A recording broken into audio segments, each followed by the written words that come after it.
Hey, this is Tim Ripper Owens, and you are listening to the Brutally Delicious Podcast.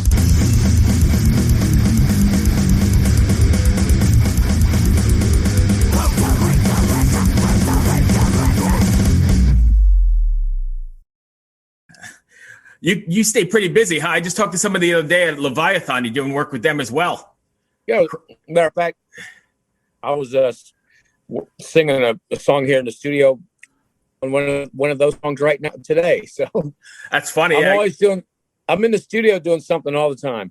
That's good, and I mean it's good to stay busy, especially during this last year that we've been through. So absolutely. All right, so let's just jump right into KK's Priest. Obviously, I mean, as far as I'm concerned, you would have been the first choice to front this. But how did it come about, and was it that easy to just jump right in?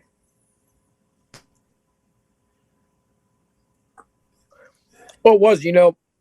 We'd done a show. I think it was about 2019. Now I'm not even for sure when it was because we lost the whole year. So I think it must have been that.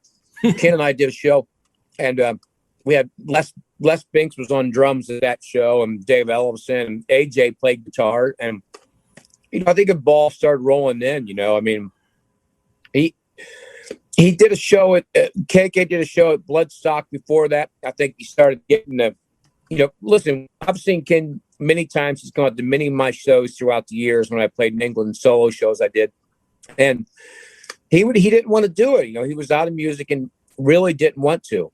I think when he got up on stage at Bloodstock and guest on a song or two, I think that's when he knew he missed it. He wanted to go back and do it again, And then we did that show, and I think when Ken realized he probably wasn't going to do the 50-year Judas Priest thing, like they were going to do that, he realized, well, you know what, that's not going to happen. I think that's when he's like, you know what, I think it's time for me to do a record. And I think that was it. I imagine the fans, even when he showed up at Bloodstock, went absolutely insane, right? Because I mean, it's classic. I imagine because KK doesn't do stuff like that. Right. He spent his whole career doing Judas Priest. Right. He didn't do solo records. He might have played a guest solo on something here and there, but he was never one of those people that did a lot of stuff. And really, either did Glenn or anybody else. Glenn did the solo record, but But KK was strictly Judas Priest, man. That's what he did and wrote his material for him, So people, when they see him do something like that, they're going to be like, holy crap, man, this is great. What was the whole writing process like? Was it mostly a KK thing, or were you involved in it? And then how did you get involved in it with all this pandemic crap? Was it mostly internet-based? It was Ken. I was on tour in England, and he brought out some stuff he was writing. This was probably February of 2020. And it sounded fantastic. AJ, the other guitar player, did the guide vocals on it. The thing about the record was it was vocally written for me. AJ's a big fan of my era Judas Priest and big fan of all this. So, him singing the guide tracks were even thinking of me. But Ken really wrote it thinking of me. I think Ken wanted to make a statement on I'm going to write this record and it's going to be kick ass. And right. But listen, I did all the vocals and the drums were all done before the lockdown hit, right before the lockdown hit. Oh, really? I came back March of 2020 after doing my vocals. And then we found out AJ couldn't do it, or Les Binks couldn't do the drums. We were like, man. And I said, I got a drummer and 3 trimmers, and he's a drummer for Cage. And this kid is phenomenal, man. He's so great and so professional.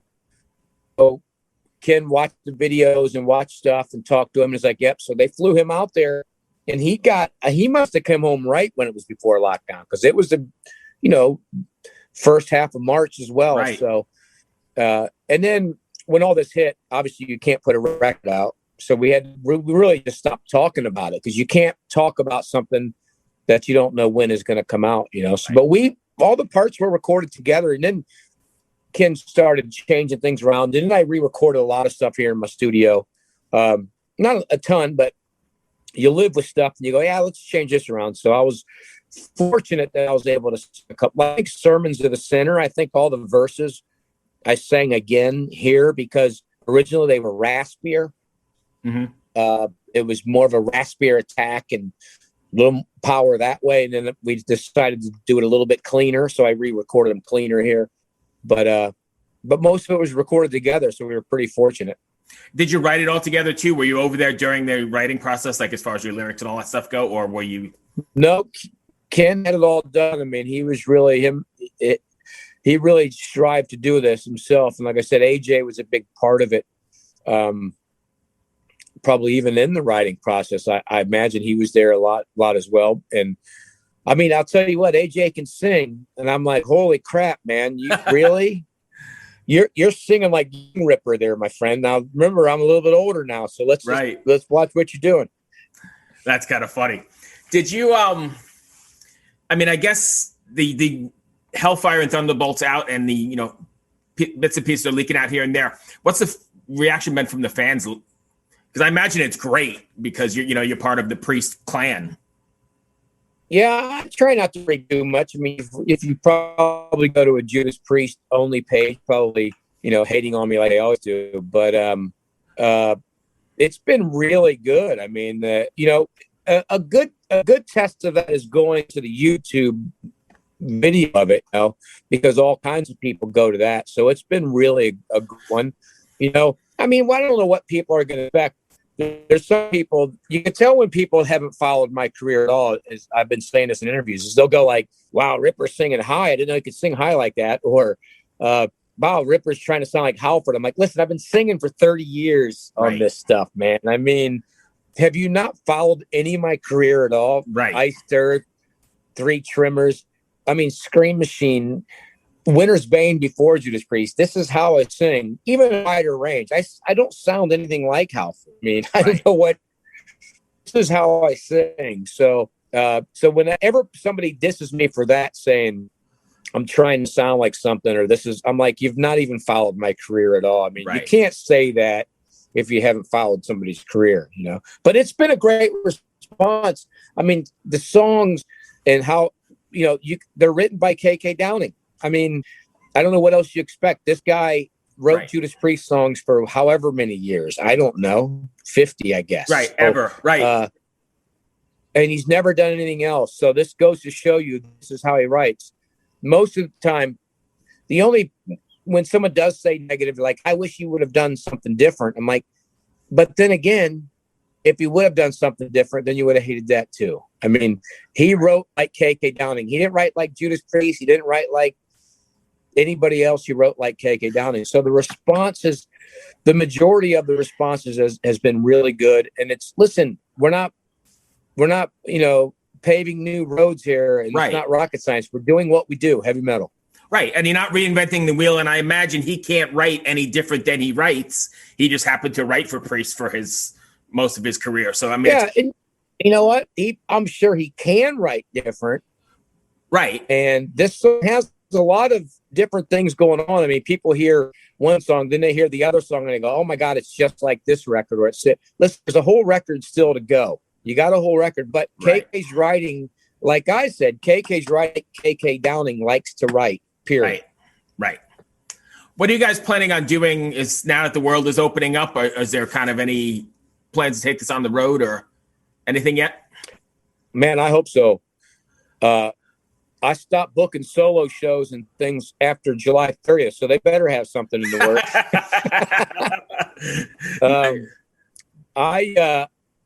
There's no doubt about it. I mean, KK wants to get out there. He wants to play this stuff. When we talk about making a set list, I mean, all I've ever heard him talk about is playing this record. Yeah, we have great management.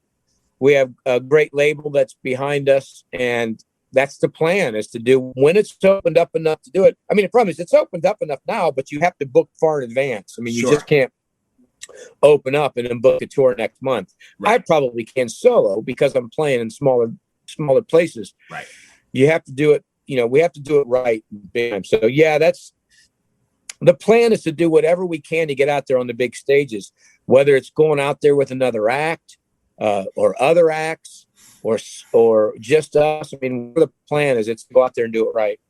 Okay. So one last question, getting back to how the whole genesis. What was it like to actually get the call and to be playing back with Ken again? Well, it was great. I mean, like I said, I played there several times, and Ken would always come out to my shows, and we'd hang out. And like I said, AJ was with him, and this was the last 8 years he'd come out, and he would drive hours to come out and hang out. And the funny thing is, he'd always bring a couple cases of beer. I don't drink too much, but he knows that the band members probably do.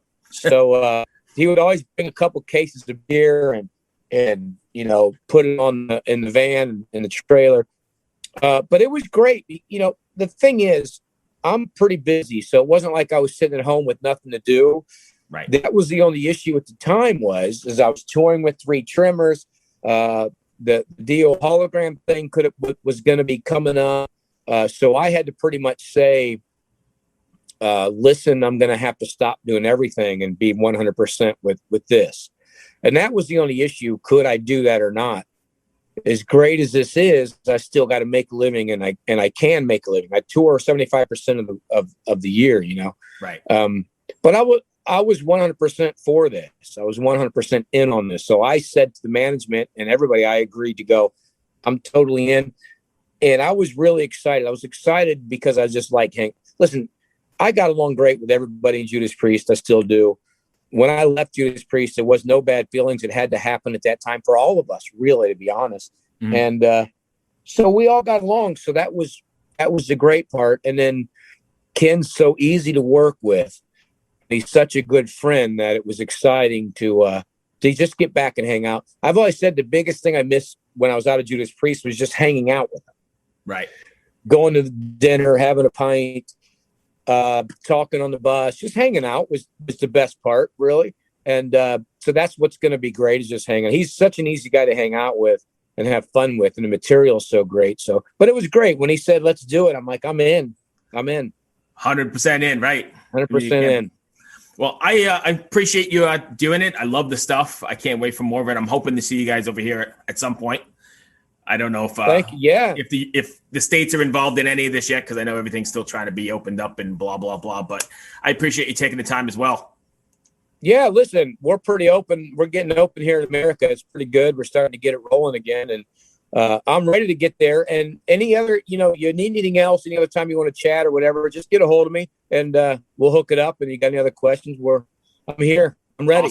Awesome. I appreciate it, Tim. Thank you very much for everything. Thank you, my friend. That's all I have. You have a fantastic day. All right, buddy. Thanks a lot. Thanks, my friend. Take care. All right, man. You too. Jamie. Thanks. Bye.